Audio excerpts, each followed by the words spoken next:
Hey, it's Greg Burdine, pastor of Faith Baptist Church, and I have something for you to think about today.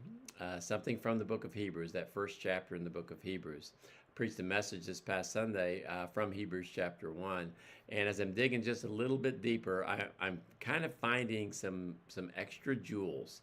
You know, if you've ever had to dig for something, sometimes you have to dig for the things that are precious. You know, it doesn't just rest on the surface. And I can't give it all on a Sunday morning.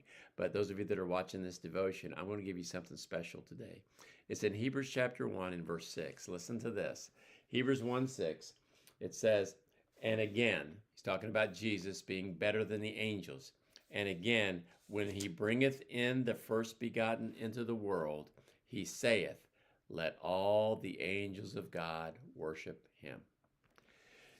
The writer of Hebrews is telling us that Jesus is greater than the angels, not only because he has a better title, he's the Son, they're just messengers, but because angels actually worship Jesus. Jesus doesn't worship angels, angels worship him. We find in Isaiah chapter 6 that the angels, many of the angels in the different group of them called this cherubims, and there's seraphim as well, they are worshiping him day and night, crying, holy, holy, holy. We find in the book of Revelation that some of the angelic beings are consistently worshiping who Jesus is.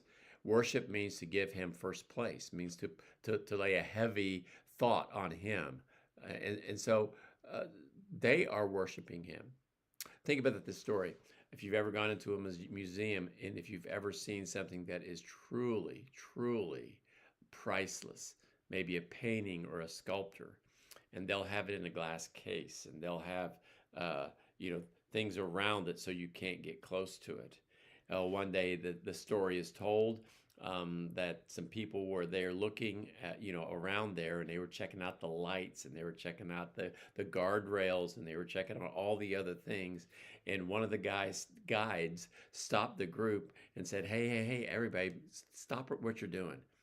You're all looking at all the things that are protecting the masterpiece, but you're missing the masterpiece itself. Look at that. That's what we're protecting. Angels are like that. They're like the guards, magnificent, impressive, powerful. But God says in this passage, let all the angels worship him. They're pointing to Jesus. We should be pointing to Jesus.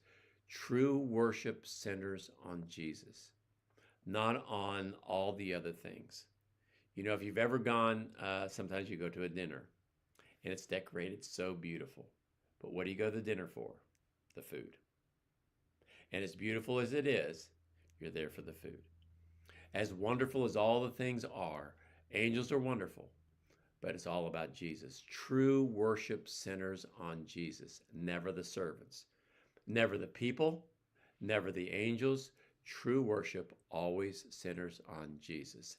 And that's a good question to ask ourselves. Are we admiring the surroundings, or are we worshiping the Savior? See, you can worship Jesus anywhere as long as he's there. And he said, I'll be with you always. So make this time, even today, wherever you're at, just your own worship service to him. God bless you as you contemplate this one.